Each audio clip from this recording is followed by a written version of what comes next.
De onde será que vem essa máxima da sabedoria oriental que diz que não há o que mude, não há quem mude, só há o mudar? Se apropriar de uma perspectiva tão distinta não significa abrir mão da maneira como a gente enxerga o mundo, mas sim agregar, ganhar mais flexibilidade e uma nova perspectiva para observarmos as coisas.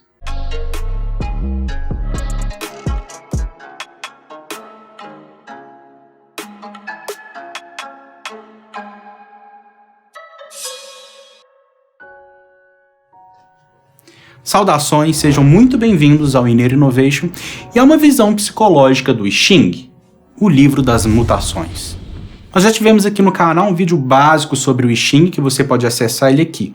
Hoje nós vamos falar sobre sua perspectiva mais no campo psicológico, principalmente baseado no prefácio desse livro, escrito pelo famoso psicólogo Jung. As ideias desse livro, que remontam a uma antiguidade mítica, de alguma maneira se conecta com vários pensadores do Oriente. Taoísmo, Confucionismo, Lao Tzu, todos eles de alguma maneira se apropriaram desse conhecimento. E essa influência não se deu apenas no campo filosófico teórico, influenciou também as artes e a ciência, ou seja, partes intrínsecas da cultura oriental. A origem do I Ching se deu como um oráculo. Ele começou sendo capaz de responder perguntas com respostas simples, sim e não. Mas logo ele passou por uma sofisticação e acrescentou-se novas linhas, já que respostas sim e não eram muito simplistas para as questões, para os conflitos humanos. E aí chegaram os trigramas, que eram 3 linhas sobrepostas. Os 8 trigramas são símbolos que representam mutáveis estados de transição. Portanto, não são sobre as coisas em si, mas suas tendências de movimento. Como bem habitual na cultura oriental, uma grande parte da inspiração veio da observação da natureza. Então, esses aspectos associados a cada um desses símbolos são representados e são encontrados correspondentes na própria natureza. A cada um desses trigramas foram associados novos trigramas, e assim fechando os hexagramas com as 6 linhas e sendo os famosos 64 hexagramas que a gente tem até hoje. Mas não para por aí. Tradicionalmente, cada uma dessas 6 linhas de um mesmo hexagrama podem ser linhas móveis ou não. Isso significa que ela pode apresentar uma tendência de mudança de polo ou não. E o mais incrível é que com toda essa sofisticação, o I Ching acaba se transcendendo para algo além de um livro sobre adivinhações. Não se trata apenas de ler a sorte, que independe do que o sujeito irá fazer, e por isso carece de importância moral. Quando, um dia, pela primeira vez na China, alguém, ao receber a previsão sobre o futuro, não deixou que a questão parasse neste ponto, mas se perguntou: o que devo fazer? O livro divinatório tornou-se livro de sabedoria.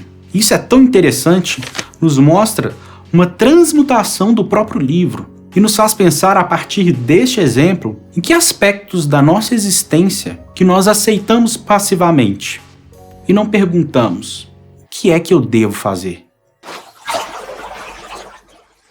Enquanto aqui no Ocidente nós temos um modelo científico que visa principalmente demonstrar a validade invariável de suas leis naturais, no Oriente há um certo questionamento. Se deixarmos a natureza agir apenas a observando, o acaso vai interferir total ou pelo menos parcialmente em todo o processo. É claro que isso não invalida o método científico, mas nos faz pensar em várias limitações de sua aplicabilidade. A questão é que a própria física moderna nos demonstra, em algum nível, ao questionar os axiomas de causalidade e nos mostrar que as leis naturais podem ser, na real, verdades estatísticas. Então diz que se a gente pedisse para um oriental e um ocidental descobrirem tudo o que eles podem a respeito de uma flor, eles teriam posturas muito diferentes. Enquanto o ocidental vai pegar essa flor, vai levar para um laboratório, vai olhar através de microscópio, vai, enfim, fazer vários experimentos para poder tentar entender a estrutura daquela flor. O oriental colocaria sua cadeira ao lado dessa flor e passaria a vida a observando, vendo seu crescimento e vendo a sua relação com tudo que a cerca, com o clima, com o vento, com a natureza. Tudo isso faz parte da flor, tanto quanto sua estrutura, para o pensamento oriental. Então, perceba que uma mente não estruturalista, que não vê na flor somente a sua corporeidade, mas também sua relação com a natureza, com o tempo e com o espaço, se faz necessário entender um pouco do que seria esse acaso. Por isso, o desenvolvimento do I Ching é muito coerente com a lógica oriental. Além disso, nosso modelo ocidental de classificação das coisas é um pouco problemático.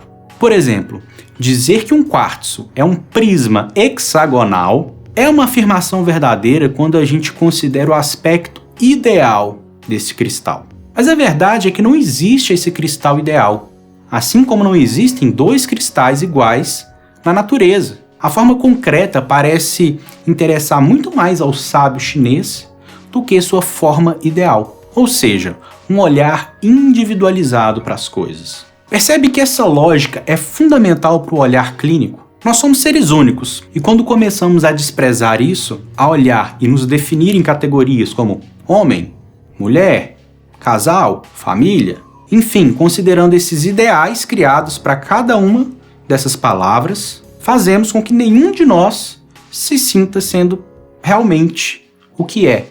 E o pior, acho que precise se ajustar para se tornar esse ideal.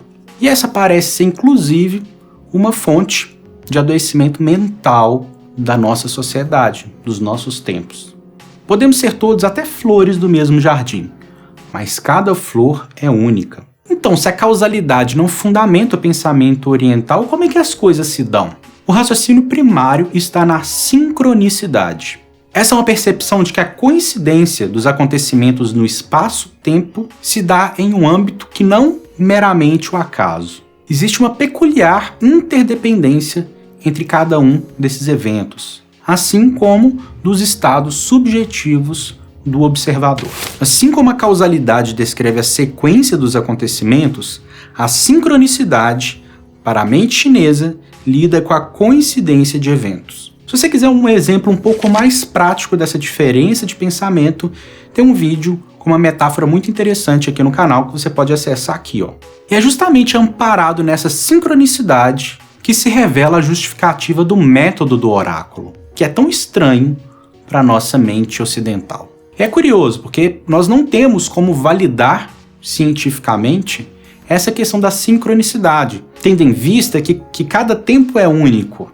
Se cada tempo é único e a gente está com uma percepção, ao invés de vertical, temporal, horizontal, nós não conseguimos avaliar se um fenômeno que aconteceu num determinado tempo ele é reproduzido de uma mesma maneira em outro momento, para poder validar, né? Que é uma das coisas que a gente olha em termos de método científico, em termos de empirismo. Então, o critério de validade é a opinião do observador de que o texto do hexagrama equivale a uma leitura correta da sua condição psíquica. Ora, assim percebemos que o seu uso é muito mais próximo de uma ferramenta que auxilia na autopercepção do que de uma informação verdadeira que oprime, que dita a verdade e força o sujeito a se adaptar a essa informação. Perceber e se avaliar frente a uma informação bastante simbólica e lúdica é uma ferramenta muito interessante e nos aproxima de conteúdos profundos da mente. É uma maneira, então, de facilitar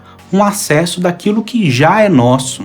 Nós podemos pensar que é similar, num certo sentido, das técnicas projetivas da psicologia. As famosas manchas de Rorschach, por exemplo, se tratam de percebermos em um estímulo ambíguo algo de nós mesmos, ou seja, como nós vamos formar uma imagem dentro daquela mancha. Ele, de alguma forma, pesca alguma coisa da nossa psique. E essa é uma possível condução a partir de uma experiência com o I Ching. Que conteúdo ela pesca?